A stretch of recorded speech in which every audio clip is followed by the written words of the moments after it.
Alright, today is April 11th, 2014. I am interviewing Doris McClendon, who served in the U.S. Navy. We are interviewing Ms. McClendon as part of the UCF Community Veterans History Project and as research for the creation of the Lone Sailor Memorial Project. We are recording this interview at UCF, and will you please start off by telling us where you were born? I was born in Miami, Florida, Andrew. And what year is that? I was born in 1958.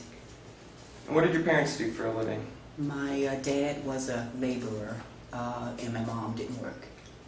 So she was kind of like a stay-at-home mom. She did kind of odd and end things,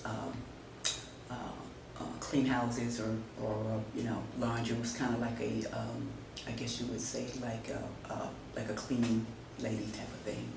But yeah, as far as a full-time job, no, she didn't work. Do you have any siblings? Yes, 3 sisters and 3 brothers. I am the second oldest of 7 children. There's 6 of us now. I have a sister that passed away in 2009. And where did you go to school? I went to school, elementary school, Pine Gully Elementary School. I went to Mays Junior High School and South Dade Senior High School, all in Miami, Florida.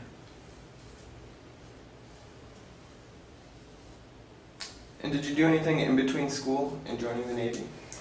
Just a summer job. I worked. I obviously was a full-time student, and then for the summer, I would do odds and end things, summer jobs, summer type of things. But my first real job, of course, was the military. And when was that? In 76. 76. Mm-hmm. And why did you choose the Navy specifically? I chose the Navy because, and I'll tell you the story of how I actually joined the military, and I'll never forget it. I was at a high school pep rally, and we actually had a Navy recruiter to actually come to the pep rally, and of course a recruiter's job is to recruit, and so he came, and we were all sitting there and kind of just, talking, all the kids and stuff, and he actually walked across the stage to the podium. And it was something about him that really struck me. I liked the way he presented himself. I loved the uniform, the ribbons stood out, and he was selling, and I bought it. I was really impressed. And of course, obviously, and I guess by the same token, it probably could have been the Army, but there was something about him. And at that point, I made the decision then to join the military. And of course, my parents supported that. And that's really how I got there. Do you have any other family members that were in the service? Yes, my brother Michael, United States Army. My son actually is United States Army, and my daughter is United States Air Force, and of course my husband, United States Navy. All around. Mm-hmm. Yes. So I take it your family was pretty supportive. Absolutely, absolutely, they were. And actually my plan was to, after I graduated high school, South Dade Senior High, my plan was to go to University of Miami. And that's where I was actually slated to go. But that recruiter really changed my mind. And I remember after his spiel, I went up to talk to him, and I said, you know what, if I didn't have plans to go to college, I would join the Navy.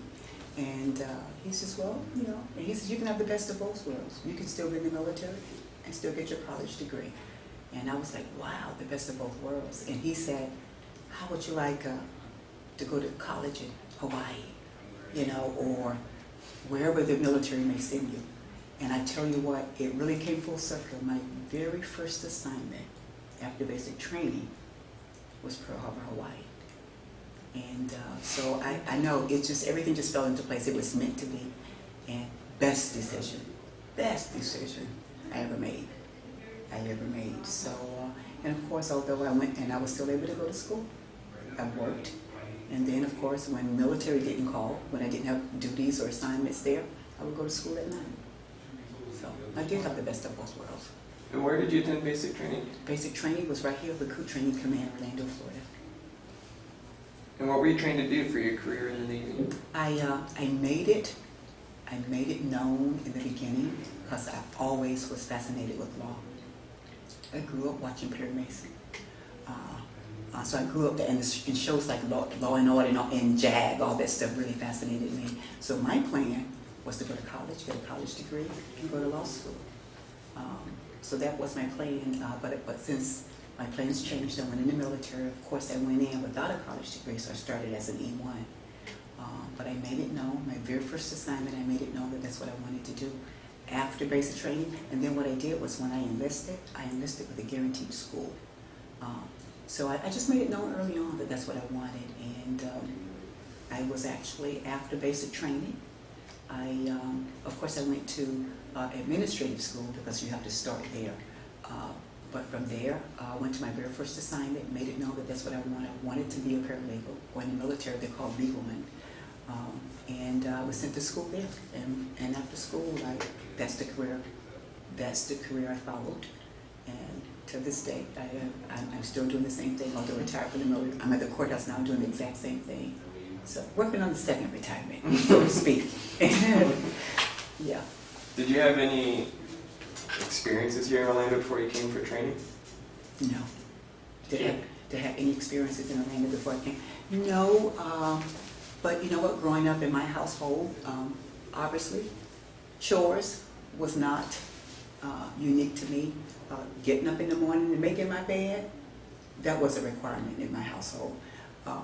Washing dishes, mopping the floor, I mean all of that, none of that. And of course coming from Florida, the weather didn't bother me because I know to some of the recruits, I mean especially if you come from cold climates, to come to Florida in the heat, none of that bothered me. So I didn't have any problems with recruit training committee. Didn't have any problems taking orders or any of that.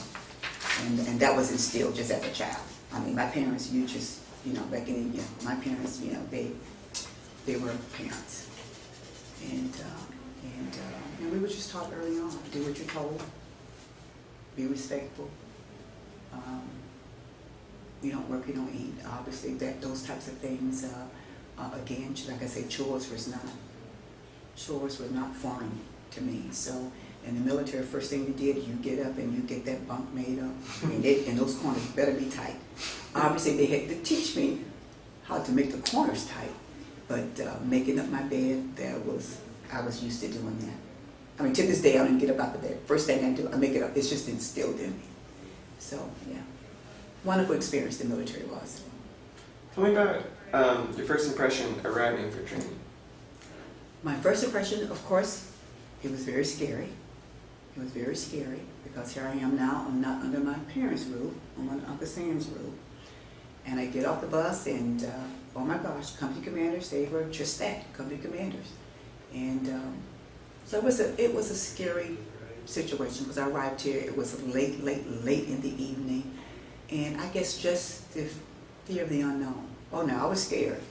I was scared. But at the end of the day, when it all washed out, it was all for nothing. It was all for nothing. And then of course lonely, because then, here I am. I've left my mom and my dad back in Miami, all my sisters and brothers. Now I'm on this bus. I just got off this bus, and there's 80 women. We're all scared. You can tell we're all scared. Some of them crying, some of them not. But it really worked out. It worked out. Yeah. And what were your primary responsibilities? At basic training? Yeah. Do whatever they say do. That was my primary responsibility. And of course, and obviously it was very structured. We had PT, physical fitness. We had studies. So we had training time physically, and we had training time mentally inside the classroom. So we were taught what the standing orders were.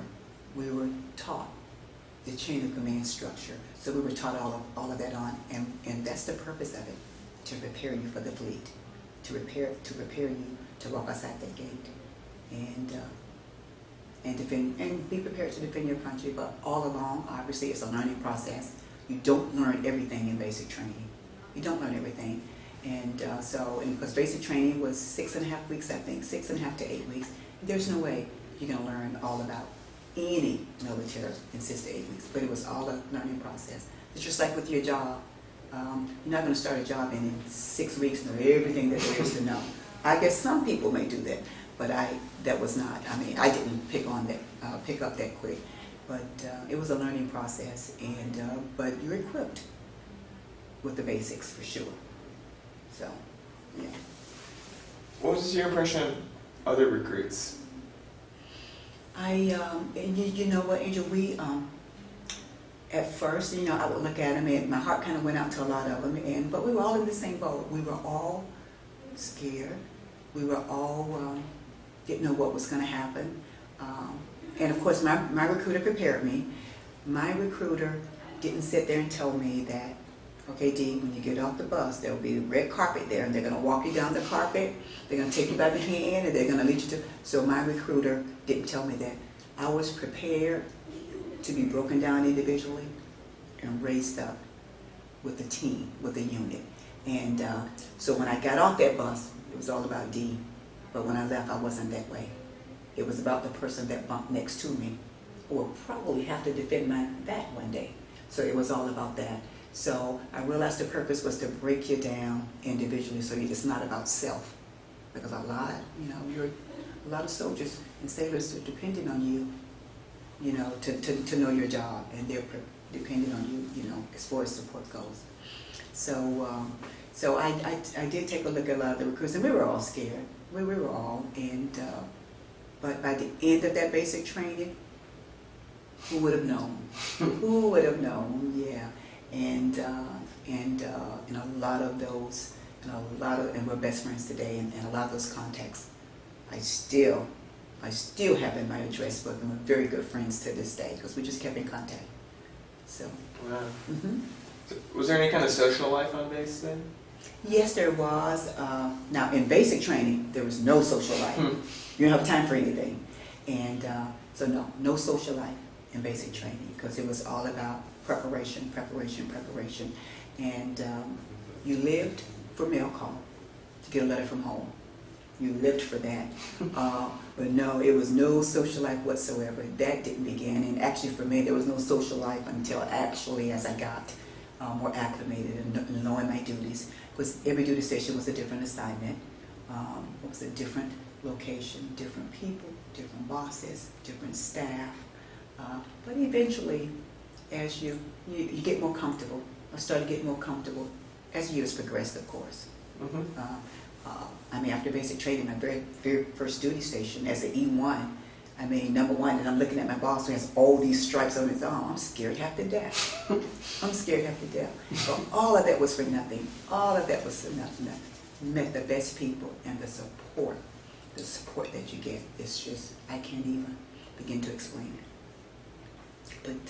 But yeah, it's social life didn't begin until after I had some years under my belt, because I spent all my time studying, because my goal was, and I knew in basic training that I was going to retire. I just knew it. And my goal was, Dee, while you're here, we're going to make this work for you. You wanted to go to school, you're going to go to school. And I was able to do everything. All my goals, I was able to do everything that I had on my list. I knew I would retire day one. Now, I was scared to death, but I knew. I woke up the next morning and I said, you know what? I'll be here for 20. I will. You know. Wow. Mm-hmm. And I was just that comfortable with it. I've never regretted the decision. I've never woke up and said, oh my gosh, why did I do this? And there have been times where, I had to, leave my kids. And when I was in, I was just so fortunate that, I eventually married the love of my life, who was also in the military. And back then, we were just fortunate enough where we were never away at the same time. So it was always one of us home. Either he was TAD on temporary additional duty, or I was. And it just worked out that we were never gone at the same time. I know it's not like that anymore, but it was when I was in. We were just blessed and fortunate, but we were just never, it was always one of us there. Because eventually, and my kids were raised in the military, who are now in the military. Mm-hmm. Mm-hmm. Yeah. So when did you meet your husband? I met my husband in '78. And I met my husband at the very first duty station, Pearl Harbor, Hawaii. I was in Hawaii. Met him in Hawaii. And it's what, 30-some years later? Did you Yes. know? No. No, I didn't know. I didn't know that. I was like, no, I didn't know that. But anyway, but yeah, I met him, and we've been together ever since. That I didn't know. But yeah, but everything has worked out. So I've been truly blessed. I've been truly blessed. Tell me what your instructors were like during basic training. We had, of course, I had female instructors, but we trained together. We trained. I was in an integrated company, so male and females, we actually trained together. And although their job was to be gruff and tough, which they fulfilled, and I think they went a little overboard, which they fulfilled. But of course, their job wasn't for me to like them. Wasn't for any of us to like them. Their job is to give us orders, and for us to make sure that we carry them out. And they're the ones that prepare you. That's the only contact that you have, your company commander. So a lot of responsibility is placed on that person. And their job is to prepare you for the fleet. And they were, obviously when we screwed up, you betcha. When one person screwed up, it wasn't one person screwed up, it was the entire company. If one failed, you all failed. So no, it's not one person, it's a company. So it behooves you to get it right.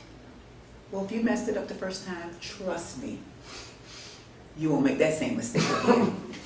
You won't make that same mistake again. But and it was never one person, and my company commanders, and of course they, at the time I would say, no, didn't like them, didn't care for them. Of course, obviously, orders were barked at you.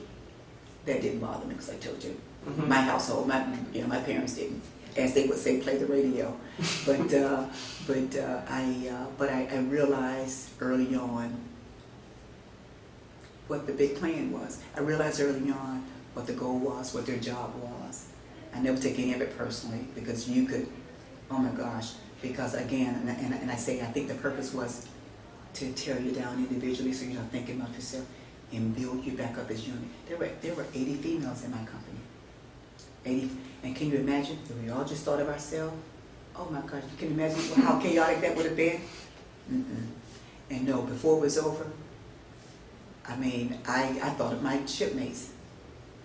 I put them first even before me, and their well-being. And I tell you what, we got there and we would eye each other and kind of size each other up on day one. But are you talking about some crying when that was over, when basic training was over, and we each parted our ways? Some of us met again out in the fleet, some of us did. Some of them I've never seen since. But I always remember them. Yeah.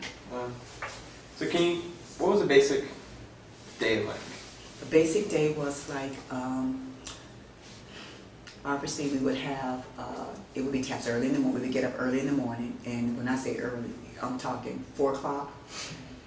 It'll be like 4 o'clock in the morning to get up, because obviously we have to be prepared and be standing at attention, in line, ready for inspection when our company commanders got there. So you figure there's a company of 80 girls. So we all got to get in, we all got to shower, we got to change. When they say military showers, 2-3 minutes, because there's 80 girls. Got to get in and get ready. And then get ready, stand on line. If we know the company commander is going to be there at 8 o'clock, you best be there, standing on that line in front of your bunk, ready for personnel inspection, ready for your bunk inspection. And that was first thing in the morning. Obviously, every day consists of PT on the grinders, which they call in the field. Every morning consisted of calisthenics PT. After PT, there would be breakfast. And it just depends on what week we were in, because believe it or not, there was week 1, and there was a schedule. Week 1, week 2, 3, 4, blah, blah. Of course, obviously, early on, we would see company commanders on the weekend. But as you got more, as the weeks went by, you would start seeing less and less, because then at that point, we didn't need them as much as we did in the beginning. But of course, weekends, normally Saturdays, we would have to ourselves later on, not in the beginning. Sundays, it was up to you. There was church services. You could pick what church service you want to go to church services, and I think everybody went to church. Everybody would be there, we hugging and crying, and Lord, when is this going to be over? When is this going to be over? And then what I loved about it is the company that sat in front, that was their last week. So your goal was to make it to the very front of that church, because you know that that's the company that's going to be graduating that weekend. So that was your last weck. And so, like I said, it was a schedule, and the company commands had a schedule, week 1 through week 8. But it was definitely calisthenics every day. Definitely, there were studies every day. And then, of course, there were time. We did have time for ourselves. Not a lot in the beginning. But like I said, you live to get that letter from home. We had time to write letters, and then normally that would be on your downtime. And again, in the beginning, there really wasn't a lot of downtime, because the object is to, hey, let's get that mind trained, while it's fresh. And so it wasn't a lot, but toward the end, there was a lot of downtime. And then, of course, we lived for, as you got closer to graduating, you would have a weekend where you can do whatever you want. And I remember going to Disney and all of that. I wish I'd been to Disney before, because I was born and raised in Florida, in Miami. So I'd gone to Universal, I had gone to Disney, and actually we did that on our senior trip in high school. So yeah, as you start getting, by the time you get to week 5, you're like, oh, it's pretty much downhill now. Oh, I got this, yeah. You know how you're doing academically, and obviously you had to pass tests. And even today, there's physical fitness tests. I mean, you got to be, and I'm not sure what the standards are now, but and it's for different, your age group. Obviously a 19-year-old should be able to run a mile in less time than a 40-year-old. So depending on your age, the standards were different. But there is a physical fitness standard in the military. Also, all branches. Yeah, you gotta be physical fit. I mean, you can't be trying to get up a hill, but carrying whatever you need to carry, and you're all out of breath, and so that's not gonna work. So that's not gonna work. And even to the day, you've got to look sharp in that uniform. Was it difficult for you at all? No, not at all. No, I had no problem. With the physical fitness portion. Now, I will admit, I wasn't used to getting up 3, 4 o'clock in the morning, going out there doing, on the grinder, doing military sit-ups and mountain climbers and all of that. So I wasn't used to doing that, but you conform. And but no, it wasn't a problem. No, it wasn't a problem, because I was even in high school, I was very athletic. And so that didn't bother me. None of that did. So. You mentioned that you lived for the letter day. Oh, letter day, yes. So who would you write letters to? Who did you get letters to? Oh, and I would get letters, of course, from my parents, from my sisters and brothers. Oh, I miss you guys, I miss you. And I'm like, well, you weren't telling me that when I was there. And then, of course, I was the oldest girl. And my siblings looked up to me. I have one brother older than I am. But I think it's just something special just about being the oldest daughter. So of course, when I left, and and I say even my baby brother, I just think, oh my gosh, I think he thought I was his mom for a while, because because my mom, he's a lot younger than I am. But it was like, oh my gosh, our sister is gone, and that was the first time that the family was detached. So I was the first one to actually leave home. So yeah, and I tell you what, when their recruiter came to pick me up, to take me to the train station, and from my parents' house to the end of the walkway was the car, was a recruiting car. That was the longest. That was the longest step. Oh my gosh, I thought I would never. And maybe I just was walking real slow. I don't know what it was, but I said that was the longest driveway. And I just looked at the car, and it was like I wasn't gonna never get there. And And obviously I know it was all mentally now. Just the, like I say, just the fear of, I was all ready to go, I'm ready to go, I'm ready to go. But when the day actually came, you know, because I look back and my mom's crying. I said, I can't look back because if she's crying, she's going to start me. And because obviously I was going to miss my family. I was going to miss my family. That's with anything. That's with anything. Even if I'd been going off to college, I would have still had the same feeling. Because now I'm gonna miss him. I'm gonna miss him. And even though I didn't tell my siblings that often, but yeah, I was gonna miss him. But yeah, we lived for letter day. We had time to write letters, so I would just catch up, seeing how things going, and we would just do it through letters. There was opportunities that we would do phone calls, and when I went in, I mean, I was able to call my parents, and I don't know whether it's like that anymore, but I was able to call, just let them know, do what we call a well visit or a well phone call, whatever they call it today, just to let your loved ones know that you made it safely and you're here, and then to tell them that, okay, now, just so you know, don't be expecting letters every day, don't be expecting phone calls every day, because we're here now. I just want to let you know that we are safe and we made it safely. Now the fun begins. So, yeah. But anyway, so, and I'm not sure, and I would hope that they still do that today. I don't know. Well, yeah, because I know my son called me. My oldest son grew up and went in the Army. And it was a couple days later, but he did call me to let me know that he was there. So, and I understood all of that because I've lived it. So, because I know one of the questions a friend of mine says, oh my gosh, your children going in the military, how can you stand it? Oh my gosh, you're going to let him go? And I said, well, it's going to be his decision, just like it was mine. My parents supported me, and I'm going to support them. I mean, I've lived it,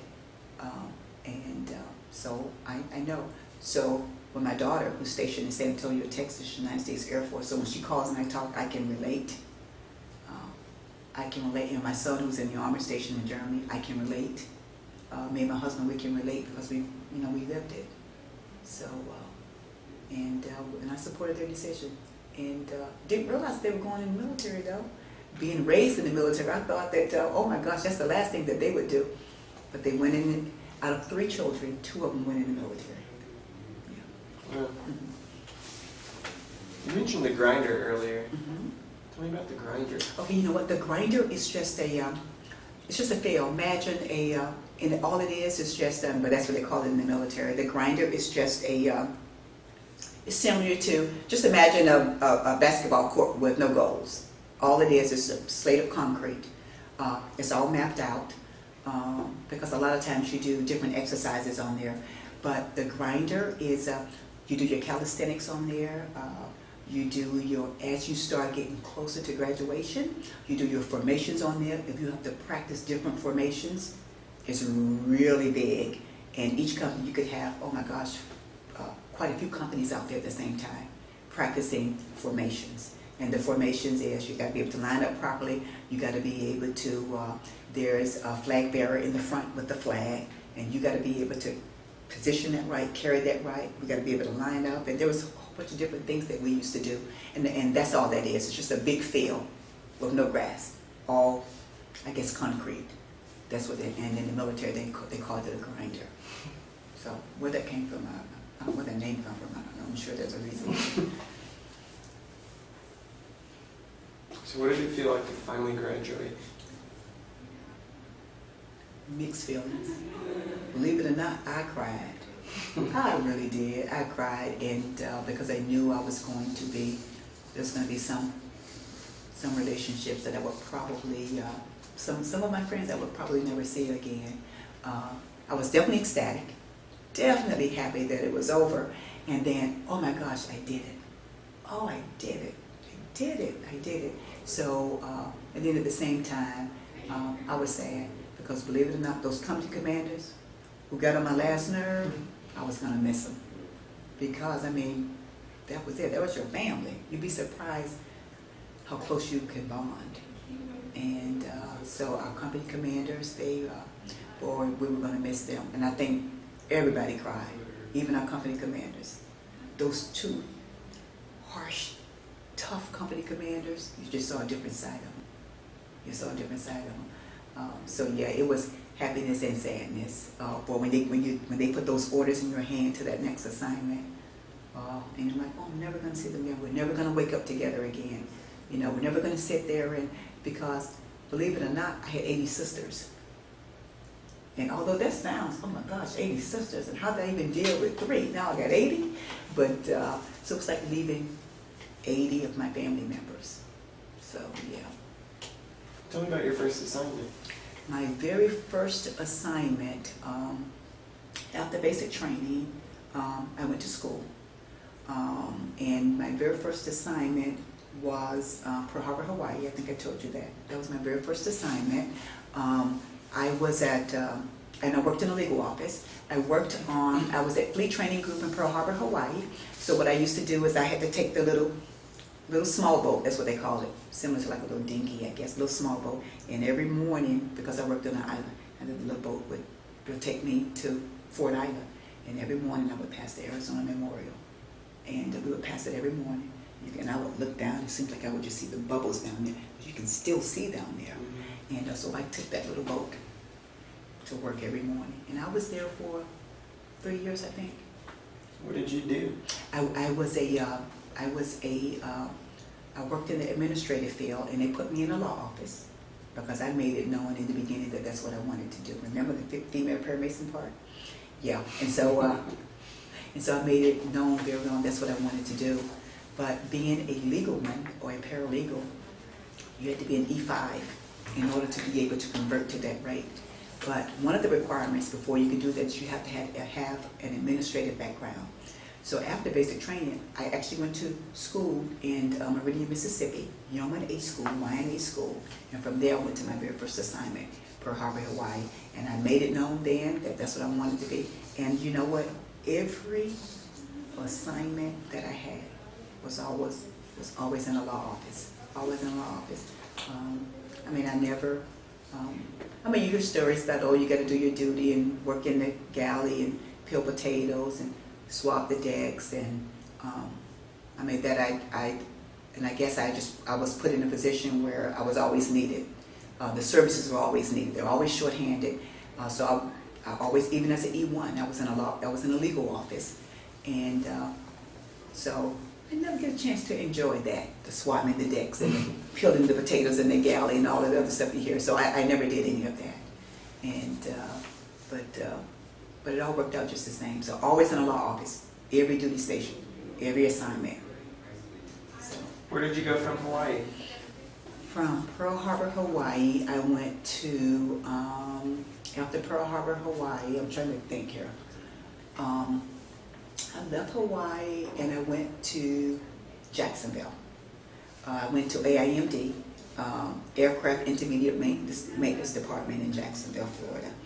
And there I worked in an administrative office as well. I worked in the admin office there as well. And of course, it was an aircraft intermediate maintenance department. So I worked in an admin office, and well, there was nothing but hangars but planes, and that's what they did. They would just kind of just fix the planes. But of course, then my job, of course, obviously was to make sure process paperwork, make sure the records are processed, those types of things. From Jacksonville, Florida, I went to, because like I say, you had to be in the administrative field, and you had to be at least an E5. So as soon as I made E5, I went to the legalman school or paralegal school, and from that point on, my rate changed, because I was an administrative yeoman, and my rate changed to legalman. But all along, even as a yeoman, I was always in an office. So yeah, so I was able to. I went to Legalman A School in Newport, Rhode Island, and then and I left there, going to my first assignment as a paralegal. How long were you there? My school in Newport, Rhode Island. My school then was 4 or 5 months, 4 or 5 intense months, and then one thing too, and it's like any other. It's like any other specialty or any other job. Even in the military, you're constantly training. Because with law changes all the time, and a lot of depending on what you're doing, even as a civilian, you are, a lot of times you're required to maintain your certifications, or you're required to as things change. You know, you go to different schools to learn what the new changes are, and that's the same way as in the military. No matter what your job is, you are every time there's a change, there's different schools that you go to learn the new equipment or learn the new structure or what. So yeah, so it was so after YNA school, after LNA school in Newport, Rhode Island. Then I left Newport, Rhode Island, and I went to my very first assignment as a paralegal, and I think that was in Norfolk, Virginia. Yeah, and so from there on, I was all in Norfolk, Virginia. Of course, I worked for the Navy Marine Corps Trial Judiciary. It was myself and another senior chief. We were staff for, at that time when I was there, was 8 JAGs, 8 judges, military judges, and our job was to do their schedule, get their scheduling done, set hearings, or whatever it is that they needed. And it was just, and that's what we did. It was hearings, courts, trials. It was actually trials. And at that time when I was there were 8 JAGs. Did you enjoy that? Oh yes, I did. And I've always been fortunate enough to be around good people in the military and outside the military, and even now, you know, I work for a good group of people. So, when you think about your experience, what would you say, if you could, your fondest memory of your time in the Navy? my fondest memory of my time in the Navy, of course, obviously graduation is one of them. Graduation from boot camp is one of them. And actually, and you know what, and I really can't, I'm going to be honest, I really can't pinpoint any one thing. I've loved all my assignments. I've enjoyed it, and I've made every assignment work. I've made every assignment work. I've been, early on, you go where the needs of the military are. You don't have a choice in where you go. So you go where they send you. And I look at it this way. Had it not been for the military, I probably never would have saw why. Probably never, absolutely, I probably wouldn't have saw it. And all the places that I've traveled, had it not been for the military, I probably never would have had the opportunity to see that. So I've loved all the travels. I've enjoyed all the people that I've met. My assignments I've done, I've loved that. But I would think that to come full circle, graduating from basic training and then retiring, those and all the stuff in between was just gravy, I think. But I think that was my, the very first fond memory definitely was graduating basic training. Dee, you made it, you made it. But yeah, that was one of them. That was one of them. I want to ask you about the Naval Training Center a little bit. Mm-hmm. Were there ever visitors that would come there, family members or outsiders? At the Naval Training Center? Yes. I'm sure there was. Now, I was here in Orlando, Mm-hmm. the Naval Training Center, but I worked at Recruit Training Command, and then the base was broken up into 2 sections. On one side of the base was Recruit Training Command, which is where the recruits trained. Then the other side was the actual training center, the Naval Training Center, which obviously you didn't have recruits on that side. But I'm sure there was over where I was, and I was on the recruit training side. Now, the only time visitors were there was when you're close to graduating, and then you could have, your family members. You're like, we're getting ready to pass the review for your graduation. You could have visitors. And I remember when I was in, I never saw any visitors, but half the time I was scared to death anyway. But no, on recruit training side, no, there was no family member visitors, if that's what you're saying. But once you graduated, and that's the thing, it's two totally separate things. Recruit basic training is one thing, but once you graduate, to me, it was a regular job. Obviously, there were restrictions and there were extra things. In other words, I was required to stay on duty. I was required to, if they needed me to go on assignment, you're there. But other than that, it was just, when I wasn't working, that was my free time. So it's not that the military had hostage over me or anything like that. It wasn't anything like that. It was a regular assignment. Whatever my work schedule was, I would do my work schedule. When I'm off work, I'm off work. So obviously though, but you're in the military 24 hours a day. And you should carry yourself that way. Because when you're out there, people don't see, oh, look at Dee. They see, oh my gosh, she's in the Navy? She's out there doing that. So they don't see that. They don't see you. They see, the military. That's how they act in the military. So you're always in the military 24 hours a day while you're in. And you're representing your country the entire time that you're in. But your free time is your free time. And it was just like a regular job to me. So did you travel off base a lot? Yes, I did. I traveled off base a lot. During my first years, I lived on base. But on the weekends, it was mine. The weekends was mine. Pearl Harbor, Hawaii, that was my very first assignment. When I wasn't working, I was out at the beach at Mauna Loa, Lahui, and all those other ones. And I would see things, and just go to the beach. Oh, yeah. And I used that opportunity to see things, because again, I probably never would have saw it. But you know what? You never know. But I couldn't imagine I would have been in Hawaii had not been for the military. That would have been the furthest, only because that would have probably been the furthest thing. That would have been on my bucket list. Let me put it that way. Probably would have been on my bucket list. So I probably wouldn't have made it there. But yes, my free time, I would do traveling, and then we were in Iceland. And my free time, of course, I had a few Icelandic friends who would take us, to see, Blue Lagoon, and here it is, it's freezing, snow's on the ground, but you're in the water, and it's just as warm, and the vapors are coming up. So different things, I definitely wouldn't have had any thought of even going to Iceland. Would you think of going to Iceland? See, I would never think of going to Iceland. But I was there for 2, begged for another year, and my husband and I, and our child, we had a son born there. And in Iceland? In Iceland, yeah. I had a son born in Iceland who has dual citizenship. But I never would have saw Iceland had it not been for the military.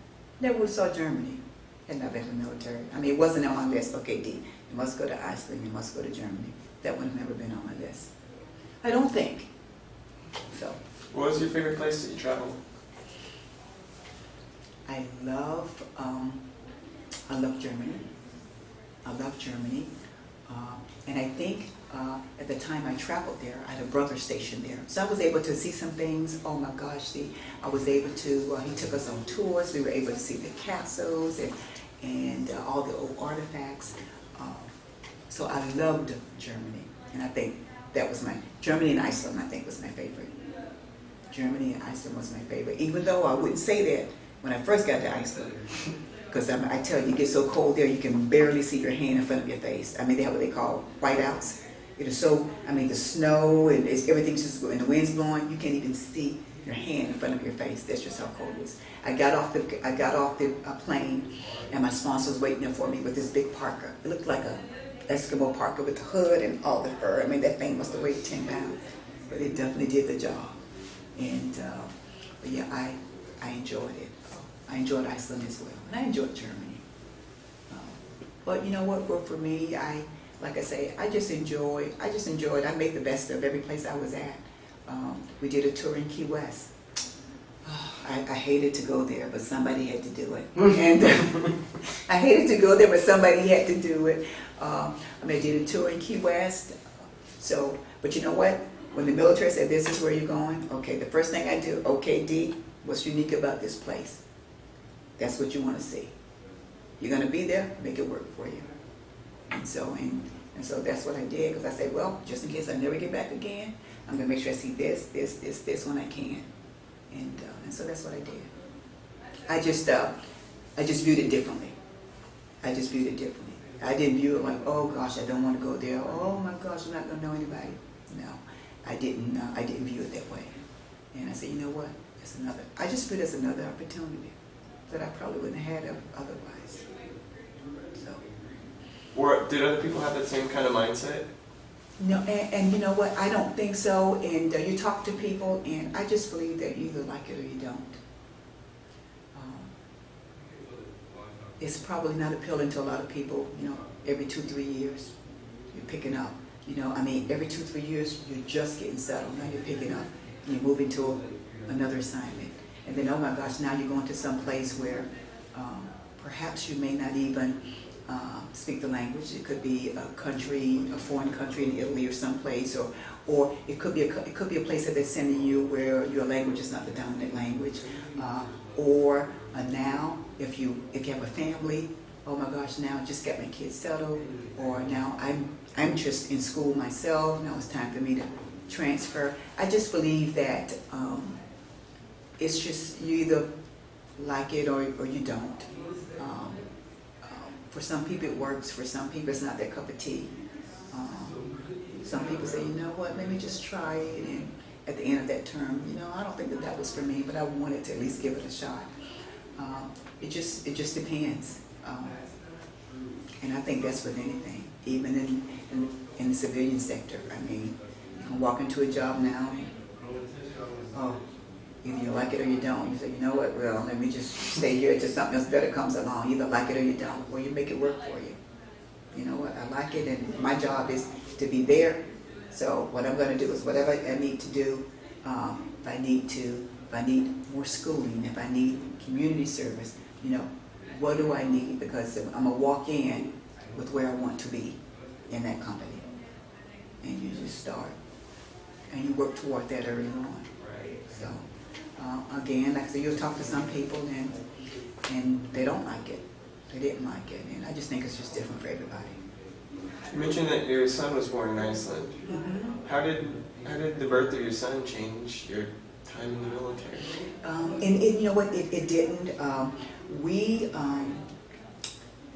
When we got there, and actually I was pregnant with child when we got there, and my son was born at probably about maybe 3-4 months after I got there. I mean, we enjoyed Iceland.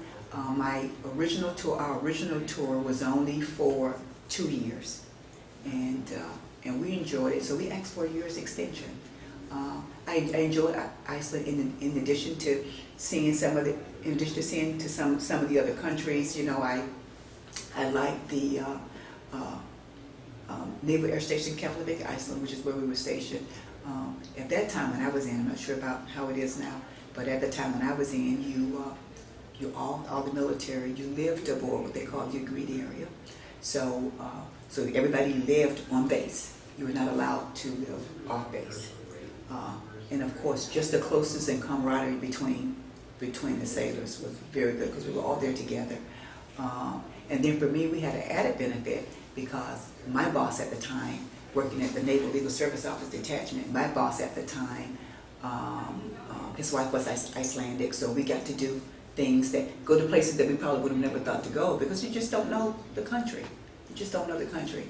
So I really enjoyed that. It didn't. We just wanted to stay an additional year, and it would have been nice, and I probably would have stayed a little longer.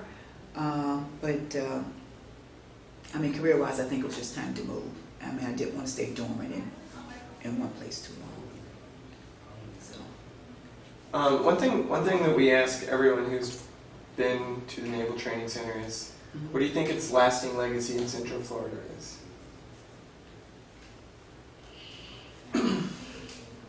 I think the lasting legacy is, and I'm just going to speak toward when I was there, I think one of the legacies is going to be that's the only facility where men and women train together. And that's what I remember. The men and the women trained together. One of the first base to have integrated companies. Nowhere else did they ever do that. They didn't do it in California. They didn't do it in Great Lakes. We trained together, which made sense to me. We're going to fight together. We're going to fight together, so why can't we train together? And so I think that's one of the lasting legacies. Why do you think other training centers didn't allow women? And you know what? And that's a good question. You know what? And I don't know because I know the only other centers were out in California and then Great Lakes. You know what? I don't know. Maybe I don't know why they didn't train together. Maybe they thought of maybe harassment. Oh, no, my gosh, men and women can train together. Oh, what would that do? I never knew the reasoning behind that. But if a war broke out, men not going to be on this side and women on this side. We're going to all be together. So and that's the legacy that I remember. And what do you think visitors would like to see or be reminded of when they revisit the site of the base? What they would like to see? Yeah. When they revisit the base, are we talking the base here or we're talking Here. Here. You know what I miss is the blue jacket. What's the yellow jacket? Blue jacket. I miss the blue jacket. I really do miss the blue jacket, and I tell you what. And of course, we got a tour there in the military. I miss the barracks. I mean, we had some beautiful compounds, but I really do miss the blue jacket. And even now, when I go down that street, and now there's a park over there, but when I go down that street to go to the VA hospital for my appointments, I always look over there. I look over there and I'm like, oh my gosh, I remember that. And I remember the tour, because everybody gets the tour. Everybody gets the tour, comes to basic training. And because obviously, Navy, you go to sea. How do you go to sea? You're on the boat. So, and it's a replica, and it's exactly how it looks. And it's exactly how it looks. So you get to go down them hatches, the little bit small hatches that you can't fit in, and you get to go down those hatches. You get to hear the bells. You get to go permission to come ashore, permission to come aboard. You do all of that, and it's a true replica. I mean, they train you exactly the way it is in the military, the way it is once you leave those gates. They really prepare you for the outside. They really prepare you for the outside. Now, whether you chose to use that or not is really up to you. But they prepare you. They really do. And I know, and I can only speak for my two company commanders. They did an excellent job at preparing us for the fleet. Yeah. Tell me about when you were getting ready to leave the Navy. When I was getting ready to leave the Navy, of course, mixed emotions, because of course it was the only thing that I knew, and actually, even after I retired, I was looking at different high schools trying to get on as NJROTC instructors. I mean, it was a really big adjustment for me, because that was the only thing that I knew, and it was so totally different in the civilian world. Number one, now there's no uniform now. So just to hang the uniform up was a big adjustment for me, because for years, every morning, I didn't have to decide what shoes was going to go with what.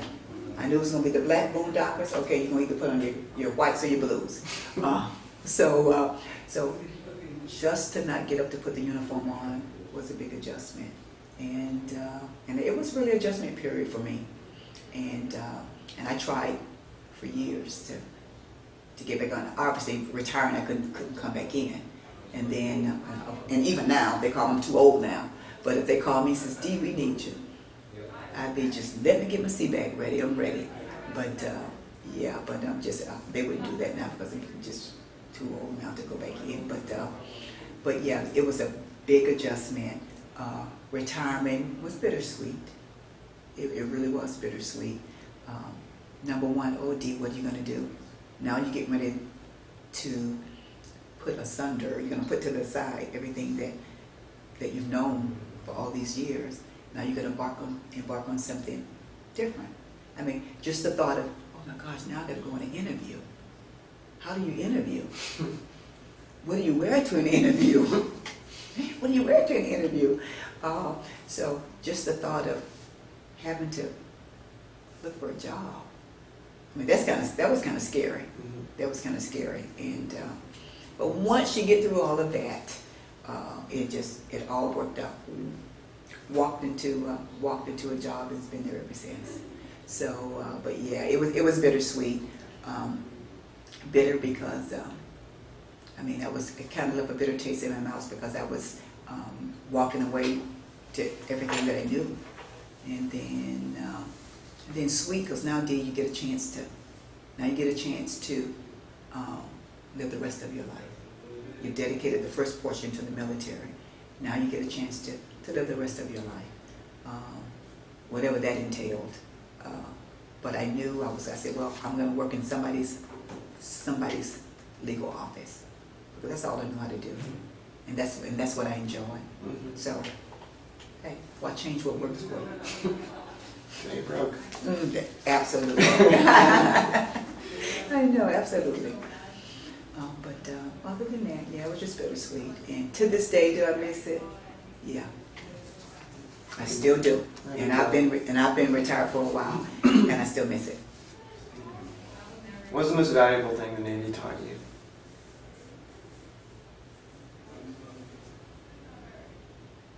That I can do whatever I set my mind to do. That I can do whatever I set my mind to do. And it's pretty much, and I would say military. I would say although the military has taught me that as well, but I think that really stems back from my parents, my childhood, and they encouraged all of their kids. And you know what? If you can see it, you can do it. You can see it, you can do it. You can dream it, you can do it. And and that's what I try to do to my children. And now, if you see that right there, that means you can aim for it. It's right in your path. Go for it. And so if you can see it, you can do it. And I believe that. I believe that. That's great. Mm-hmm. Is there anything else you'd like to add that I didn't ask you about? No. I think we pretty much covered everything. Such a wonderful interviewer. And you did a wonderful job. No, there's nothing that I would like to add. Well, thank you so much. Oh, you're very welcome. You're very welcome anytime. Great.